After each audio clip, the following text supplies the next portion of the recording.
친박도, 비박도 인적 쇄신한다는 김병준 흔들기에 나선 것 아니냐. 이 와중에 일단 내일 복당 오세훈 복당 얘기가 지금 나왔어요. 어떤 역할을 하게 될지. 먼저 한국당 인적 쇄신에 대한 전망부터 준비된 내용 듣고 와서 답을 좀 구해보겠습니다. 기후에서 말씀드리지만 이번에 당협위원장 교체에서 미래당인가요? 바른미래당인가 거기에서 5, 6명이 기습 복당이 되고 그분들이 당협위원장으로 들어온다 이런 한간의 소문도 있습니다. 하여튼 저는 이걸 소문으로 치부하고 저는 절대 이것이 다음에 전당대회라든지 우리 당의 원만한 운영에서 갈등과 분열의 씨앗이 돼서는 안 된다는 점을 말씀드리고 싶습니다. 우리 당에 지금 당원 당규가 있는데 그게 편리한 것은 그대로 적용을 하는데 그렇지 않은 것들에 대해서는 당원 당규를 지키지 않는 사례들이 제법 있습니다. 이 부분도 저는 비대위에서 조속히 문제점을 개선을 하든지. 어쨌든 시끌시끌합니다. 지금 비대위의 인적 청산을 앞둔 한국당 친박도 성토, 비박도 성토 하기야 누가 잘못되면 날아갈지 모르니까 그렇겠죠. 정가변, 걸핏하면 친박이 어떻고 비박이 어떻고 균형 감각이 있는 인사가 이루어져야 해요. 정우택. 의원들의 건설적인 의견 개진에 개파의 목소리로 치부해서는 안 돼요. 이군현. 당협위원장 교체. 개파 아닌 당선 가능성에 따라야 합니다. 정진석. 국민의 상식에 따라 잘 처리해달라. 김병준 위원장. 인적 쇄신 권한을 행사할 것입니다. 당내 개파 구도 확산에 대한 경고예요. 이제 여기 나가신 분이죠. 전원책 변호사. 의원들 바들바들 떨지도 않고 김병준 비대위 권위가 없어요. 오세훈 전 시장은 당의 새로운 활력을 내일 한국당 입당한다는 소식이 전해졌습니다. 우선 당협위원장 교체에 있어서는 제가 다시 한번 말씀드립니다. 이것은 어떤 첫째도 공정, 두 번째도 공정성을 확보하기 위해서 제가 할 수 있는 일을 다 하려고 합니다. 그 다음에 외부위원들을 지난주에 만나서 지난주가 아니라 며칠 전에 만나서 제가 필요한 울타리 역할을 다 하겠다 했는데 그분들은 정말로 누가 친박이고 누가 비박인지도 사실은 모릅니다.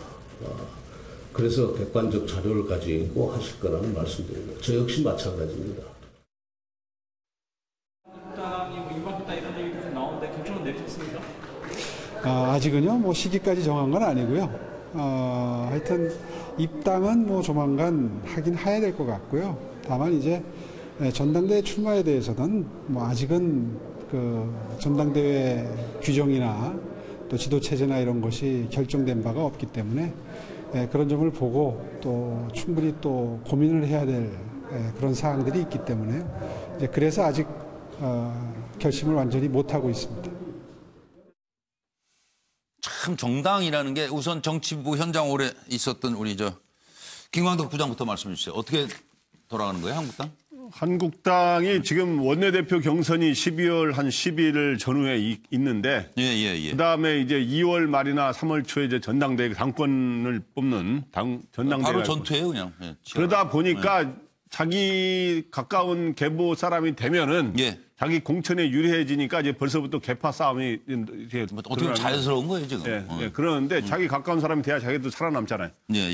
그런데 지금 그러면은 두 가지 측면에서 일이 진행돼야 되는데 개혁 인적 쇄신을 하려면 하나는 잘라내는 사람들이 잘라라고 이제 그러죠. 잘라내는 이렇게 일종의 또 물러나게 하는 그런 사람들이 있어야 되는데 그는 지금 서로 막 개파 싸움 힘겨루 줄다리기를 하다 보니까 충분하게 이렇게 사람들을 이렇게 쇄신을 이렇게 물갈이를 많이 못할 것 같아요, 느낌에. 그런데 이제 새로 그럼 돌아오는 사람들이 일단 돌아오는 거는 일종의 좀 거물급이 와야 좀 눈에 띄잖아요. 간판이 없어요, 지금.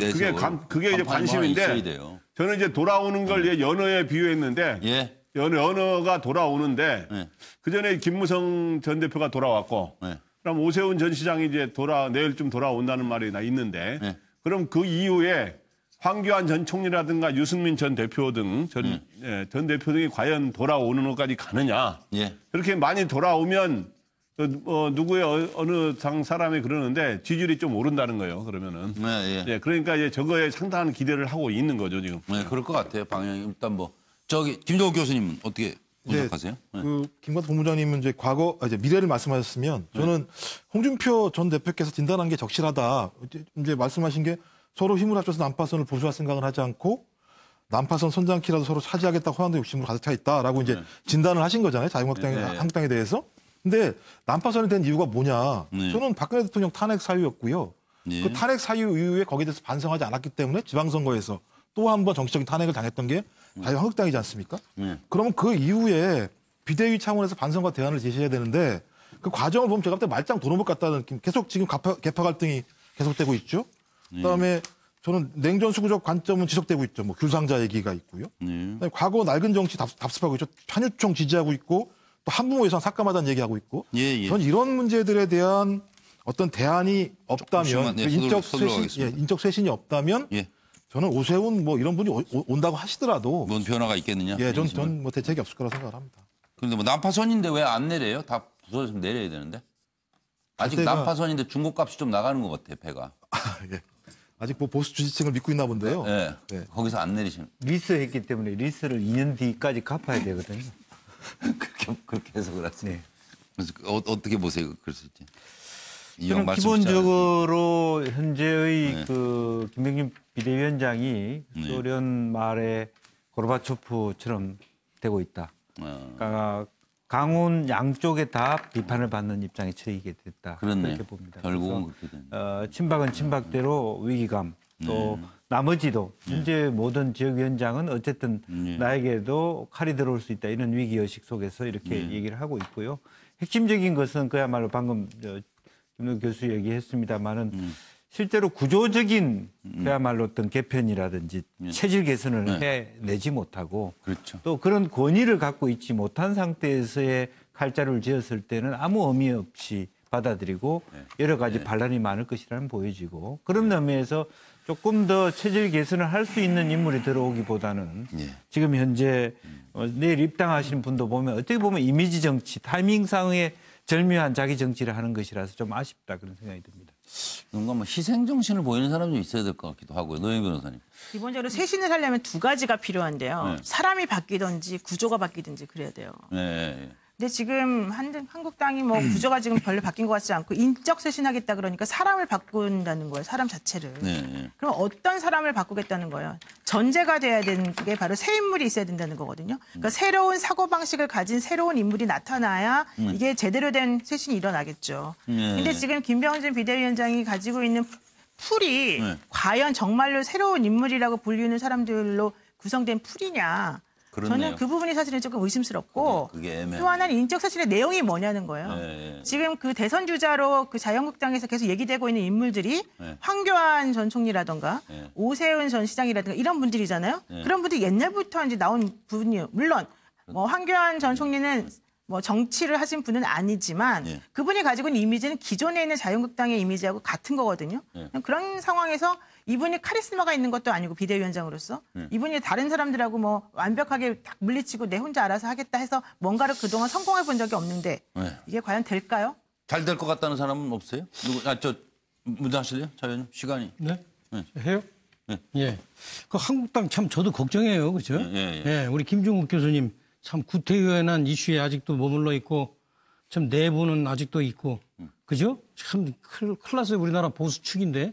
근데 이게 자꾸 왜 지지율이 오르지? 미치겠네. 저렇게 망조가든 집안에. 그죠? 김종국 교수님? 네. 망조가든 집안이 자꾸 지지율이 오르고 있어요. 20% 벌써 올랐어요. 올랐어요. 예. 두고 보자고요. 그러니까 저는 제가 볼 때는 한국당이 한국당이 이렇게 지금 헤매고 있음에도 불구하고 지지율이 오르고 있다. 그거는 뭐 일정한 부분 제가 볼 때는 우리 여당이 못해서 그런 측면이 있는 것 같아요. 그래서 앞으로 우리 한국당이 좀 잘해야 되겠다. 그러면은 이제 지금 이 지지율이 단순히 20% 넘는 게 아니라 이제 조금 있으면 역전하겠다 이런 생각이 들고. 잘 하셔야죠. 근데 오세훈 씨와 관련해서는 이런 생각 들어요. 상당히 이제 이분이 훌륭한 분인데 서울시장도 하셨고 상당히 이제 이 여러 가지 이 언변도 좋고 그런데 지금 요즘의 행태를 보면 좀 마차가 말에 타는 느낌? 이런 느낌이 들어요. 예, 우리 2년 동안 고생할 때 어디 가셨나? 예. 그런 지적. 예, 또 나올 만한 얘기고. 저 시간이 없어 정 변호사님 하시고 넘어가겠습니다. 네, 뭐 간단히 말씀드리면 배는 배인데 두 가지 특징이 있는 거예요. 첫 번째는 난파선이고요. 근데 두 번째는 난파선은 난파선인데 산에 있어요. 그러니까 안전해요. 그러니까 사람들이 안 내리는 것 같아요. 그런데 중요한 거는 산에 있기 때문에 배로서의 역할을 못하고 앞으로 나가지를 않고 있거든요. 근데 지지율이 올랐다고 하니까 그게 좀 이상하기는 해요. 네. 그렇죠? 어떻게 좀 잘 가봤으면 하는 생각에서 뭐 그럴 수도 있죠. 그리고 뭐 대법원장 테러 사건 요거 하나만 잠깐 짚어보도록 하겠습니다. 같이 보시죠. 예.